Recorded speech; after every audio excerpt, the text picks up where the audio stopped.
এবার এক মঞ্চে পদ্ম বিধায়ক এবং ঘাসফুল মেয়র। শিলিগুড়ির ছবি দেখাবো। এক মঞ্চে শঙ্কর ঘোষ এবং গৌতম দেব। উত্তরবঙ্গ পুরোহিত উন্নয়ন সমিতির সম্মেলন ছবি দেখছেন আপনারা, যে সম্মেলনের পাশাপাশি শিলিগুড়ির মেয়র গৌতম দেব এবং সঙ্গে রয়েছে পদ্ম বিধায়ক শঙ্কর ঘোষ। কথা বলবো, আমাদের প্রতিনিধি পার্থ রয়েছেন সঙ্গে। পার্থ, দেখো সাম্প্রতিক কিন্তু এই ছবি যেমন খবর দেখেনি তেমনি রাজ্যের পাশে দেখ পাশাপাশি একই মঞ্চের মেয়র গৌতম দেব এবং বিজেপি বিধায়ক শঙ্কর ঘোষ।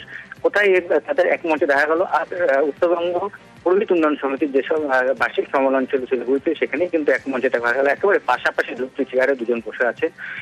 এরকম কিন্তু একাধিক অনুষ্ঠানে অন্যান্য বেসরকারি সংস্থার অনুষ্ঠানে দুজনকে আমন্ত্রণ জানালেও কিন্তু কখনোই এক মঞ্চে দেখা যায়নি।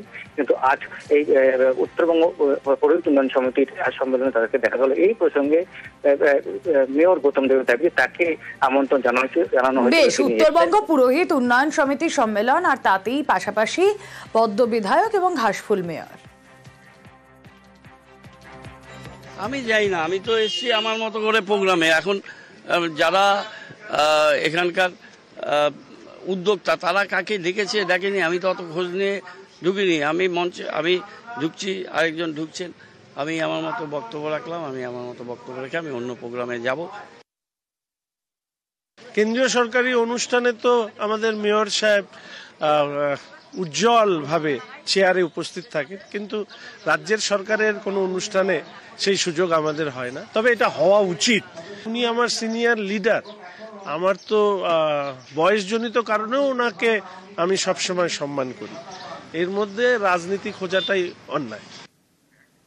উত্তর দমদম পুরসভা বিরোধী শূন্য, তৃণমূলের যোগ সিপিআইএম কাউন্সিলর সন্ধ্যারানী মণ্ডলের।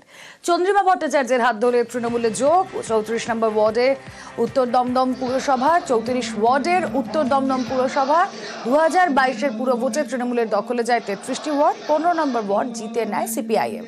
আর 3 বছর ধরে 15 নম্বর ওয়ার্ডের কাউন্সিলর সন্ধ্যারানী মণ্ডল। 3 বছর পর দলবদল। কথা বলবো, অনুপ চক্রবর্তী প্রতিনিধি রয়েছেন সঙ্গে। অনুপ, 34-এর মধ্যে 33টাই তৃণমূলের দখলে চলে যায় 2022-এ, একটাই পড়েছিল সন্ধ্যারানী মণ্ডল। তার কি ব্যাখ্যা তার দলবদলের? বিরোধী শূন্য হলো উত্তর দমদম পৌরসভা। তার কারণ 2022 সালে যখন পৌরসভা ভোট হয়েছিল সেই সময় 34টি ওয়ার্ডের মধ্যে 33টি ওয়ার্ডে কিন্তু তৃণমূল কংগ্রেস একেবারে জয়লাভ করেছিল। একমাত্র 15 নম্বর ওয়ার্ড যেখানে সিপিএম প্রার্থী যিনি হয়েছিল, অর্থাৎ তিনি সন্ধ্যারানী মণ্ডল, তিনি কিন্তু জয়লাভ করেন। এবং আজকে দেখা যায় 15 নম্বর ওয়ার্ডে সেই সিপিএম যিনি কাউন্সিলর ছিলেন সন্ধ্যারানী মণ্ডল, তিনি কিন্তু রাজ্যের যে মন্ত্রী স্থানীয় বিধায়ক চন্দ্রিমা ভট্টাচার্যের হাত ধরে তিনি কিন্তু তৃণমূল কংগ্রেসে যোগ দিলেন। 3 বছর পরে কিন্তু একেবারে তৃণমূলে তিনি যোগ দিলেন এবং তিনি জানালেন দলে থেকে তিনি কিন্তু একেবারে কোন রকম কাজ করতে পারছিল না মানুষের জন্য, সেই কারণে উন্নয়নে তারা অব্যাহত রাখতে তিনি তৃণমূল কংগ্রেস যোগদান করে। রাজ্যের মন্ত্রী চন্দ্রিমা ভট্টাচার্য থেকে উন্নয়নমূলক কাজে বাধা আসছিল, করতে পারছিলেন না, সেই কারণেই তার দল বদল। আমি তৃণমূল কংগ্রেসে যোগদান করতে পেরে সত্যিই খুব গর্বিত এবং খুশি। আমি আগামী দিনগুলোতে যাতে সুষ্ঠুভাবে আমার ওয়ার্ডে সুন্দরভাবে কাজ করতে পারি সেটা আমার অঙ্গীকার থাকে। আমি যেই দলের থেকে জিতে এসেছিলাম তাদের দলের মধ্যে একটাই দ্বন্দ্ব, সেটা হচ্ছে সিনিয়র আর জুনিয়র। তো সেই জিনিসটা আমি কোনো রকম ভাবে আপোষে মেনে নিতে পারিনি। তাই যারা আমাকে বাইরে থেকে সহযোগিতা করেছে তৃণমূল কংগ্রেসের সমস্ত কর্মী এবং আমাদের পৌরপ্রধান মহাশয়, তাই জন্য আজকে আমি তার সাথে দিদির অনুপ্রেরণায় যোগ। এখানে আমাদের সন্ধ্যাও ছোট একটি মেয়ে, বয়সে অনেক কম, ও বুঝতে পারছে যে কাজ করতে গেলে সবার সহযোগিতার প্রয়োজন হয়। এটা অনুভব করেছে, ছোট বয়সের মনে ওটা দাগ কেটেছে। তাই সন্ধ্যাও আমাদের সাথে এসছে। আমি খুশি যে আমরা সবাই মিলে এখানটায় কাজ করব। সন্ধ্যা আসাতে আরো শক্তিশালী ভাবে কাজ হবে। হাইকোর্টের বিচারপতি পরিচয় দিয়ে তোলাবাজি, ভাবতে পারছেন? আইএএস অফিসারকে ফোন করে তোলাবাজির অভিযোগ জানতে পেরেই পুলিশের নালিশ হাইকোর্টের রেজিস্ট্রারের। হেয়ার স্ট্রিট থানায় অভিযোগ দায়ের। পবন পান নামে একজনকে গ্রেফতার পুলিশের। হাইকোর্টের বিচারপতি পরিচয় দিয়ে তোলাবাজি, আইএএস অফিসারকে ফোন করে তোলাবাজির অভিযোগ। অমিত প্রতিনিধি রয়েছেন সঙ্গে। অমিত, পবন পান নামে এক ব্যক্তিকে কলকাতা পুলিশের গুন্ডা দমন শাখা গ্রেপ্তার করেছেন। এই পবন পানের বিরুদ্ধে কলকাতা হাইকোর্টের রেজিস্ট্রার অভিযোগ করেছিলেন হেয়ারস্ট্রিট থানাতে। এই পবন পান নিজেকে কলকাতা হাইকোর্টের বিচারপতি নাম ভারী বা নিজেকে কলকাতা হাইকোর্টের বিচারপতি পরিচয় দিয়ে সল্টলেকের এক আইএস অফিসারকে ফোন করে টাকা চেয়েছিলেন বা তোলাবাজি করেছিলেন, এমনটাই কিন্তু অভিযোগ। এবং এরপরে আইএস অফিসারের সন্দেহ হয়, সন্দেহ হওয়ার পর তিনি কলকাতা হাইকোর্টে যোগাযোগ করেন এবং রেজিস্ট্রারের সাথে তিনি কথা বলেন এবং কথা বলার পর বিষয়টি সামনে আসে এবং রেজিস্ট্রারের তরফে হেয়ারস্ট্রিট থানাতে অভিযোগ দায়ের করা হয় এবং তদন্তে নামে কলকাতা পুলিশের গুন্ডা দমন শাখা। এরপরেই পবন পান নামে এক ব্যক্তিকে গ্রেপ্তার করা হয়েছে, তাকে আজকে ব্যাংশাল কোর্টে পেশ করা হলে 2রা এপ্রিল পর্যন্ত পুলিশ হেফাজতে নির্দেশ দিচ্ছে। সেক্ষেত্রে পুলিশের দাবি না, পুলিশের তরফ থেকে কলকাতা ব্যাংশাল কোর্টে দাবি করা হয়েছে যে এই পবনকে জেরা করে আরো এই ঘটনার সঙ্গে কেউ রয়েছেন কিনা বা পবনের সঙ্গে আরো কোনো সহযোগী রয়েছে কিনা তারা খোঁজ সন্ধান পেতে চাইছে। এই কারণে পবনকে নিজেদের হেফাজতে নেওয়া প্রয়োজন হচ্ছে, কারণ এর আগেও এই ধরনের কোনো অপরাধ করেছে কিনা এগুলো জানা দরকার আছে। এই কারণেই 2রা এপ্রিল পর্যন্ত জিজ্ঞাসাবাদে কি উঠে আসে আমাদেরও নজর থাকবে। অমিত,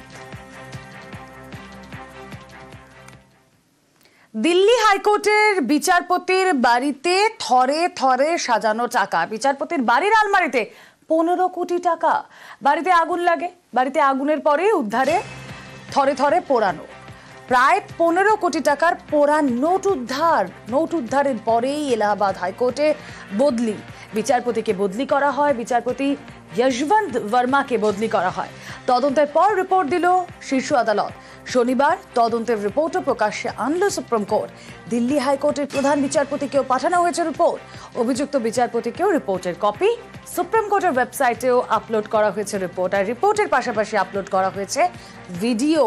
বিচারপতি বর্মার দাবি তাঁকে ফাঁসানো হয়েছে। हम कूड़ा गाड़ी पर काम करते हैं, 4-5 दिन हो गए, हमें 500 के नोट जले हुए मिले थे और अब भी मिले थे वहाँ पड़े हुए नोट, छोटे छोटे टुकड़े। 4-5 दिन पहले यहाँ सफाई कर रहे थे, वो ढेर उठा रहे थे कूड़े का, तो उसमें जला हुआ कुछ सामान था, उसमें 500 के नोट थे जले हुए, वो छोटे छोटे टुकड़े थे उसमें। সোশ্যাল মিডিয়ায় রাজ্য সিপিআইএম এর পেজের রং বদল। পেজের ডিপি থেকে বাদ লাল রং, নীল সাদা আকাশের প্রেক্ষাপট। আকাশের প্রেক্ষাপটে হলুদ কাস্তে হাতুড়ি। সিপিআইএম এর পেজের কভার ফটো, সেই কভার ফটোতেও বদল দেখছেন আপনারা স্ক্রিনে এই মুহূর্তে যে ছবি। কভার ফটোয় 20 এপ্রিল ব্রিগেড কর্মসূচির উল্লেখ।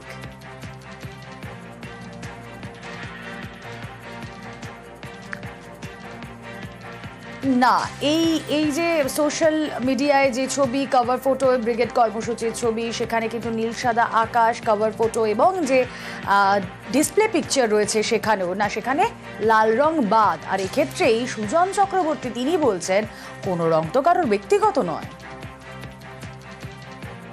নীল রং আর আকাশি এই দুটোর মধ্যে ফারাক যারা বোঝে না তারা কিছু আজে বাজে বগর করছে। আমাদের ডিপি অথবা প্রোফাইল এগুলো তো গত কয়েক বছরে 7-8 বার বদল হয়েছে, সবারই বদল হয়। সেই ক্ষেত্রে কোনো রং কারুর ব্যক্তিগত অধিকার না যে আকাশি রংটা কেউ নিয়েছে। কে রে বাবা আকাশি রং নেবে তুমি? ফলে এসব রঙের রংবাজি যারা করতে চায় তারা আসলে মানুষের হয়ে রংবাজি করতে পারে না, কি মানুষের হয়ে লড়াইতে থাকতে পারে না। আকাশের মধ্যে কাস্তে হাতুড়ি সহ আমাদের সিম্বল, দুনিয়াটাই মানুষের, দুনিয়াটাই লাল ঝান্ডার।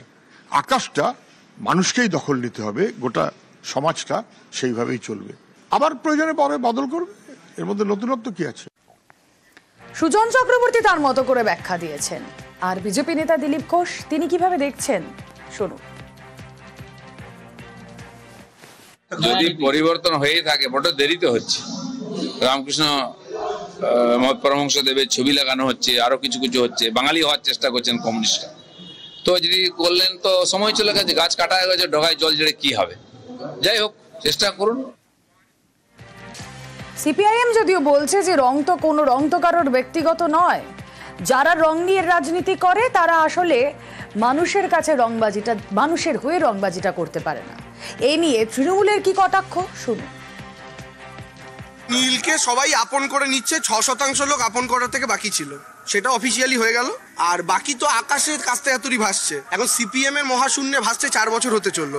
সুনিতা উইলিয়ামস 9 মাসে পেরেছেন, সিপিএম 5 বছরে পারবে কিনা গ্যারেন্টি নেই। তো যখন তারা বুঝতে পারছে আর 6টা মাস বাকি, তারা অফিসিয়ালি মহাশূন্যে ভেসে থাকার তাদের যে ডিসপ্লে পিকচার সেটা ফাইনালি তারা পেজ থেকে আপলোড করেছে।